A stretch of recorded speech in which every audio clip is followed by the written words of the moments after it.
They have to prove that Trump knew that he lost the election and knowingly perpetrated the fraud. And I don't think you'll be able to ever prove that beyond a reasonable doubt. But even though, yes, there are statements that they point to. Yeah, they got all those statements. And then Bill Barr, Mark Meadows, everybody's flipped on him. Pence has flipped on him. They're all flipped on him. But Trump also had this whack pack of lawyers. Oof. So you had Giuliani and you had Sidney Powell and John Eastman and Mike Lindell, the pillow guy. They were all in the White House telling Trump that, listen, you won the election, you've been robbed, and there are valid legal grounds for you to contest this. And Trump, for years, has been maintaining the stolen election narrative, even when his advisors have told him, this is not good for you.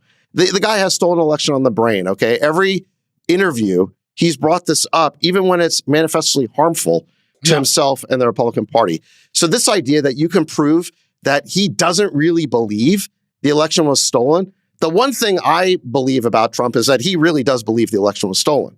And I think you will never be able to prove beyond a reasonable doubt that he is knowingly lying about that. And as a result of this, you can never prove this case.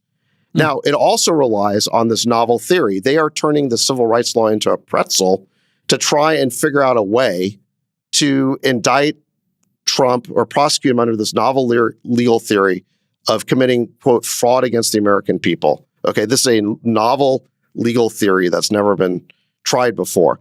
And by the way, if you're going to create that as a precedent, I hope we're going to go after those signers of the Lancet letter we talked about, because they committed a fraud against American people. I hope that we will prosecute the 51 spies who lied because they perpetrated fraud against American people. Right. I hope, hold on a second, I hope we will go after the authors of that Steele dossier because they perpetrated a fraud of the American people. There's a lot of people in Washington who've perpetrated a fraud on the American people. I hope we're going to go after all of them.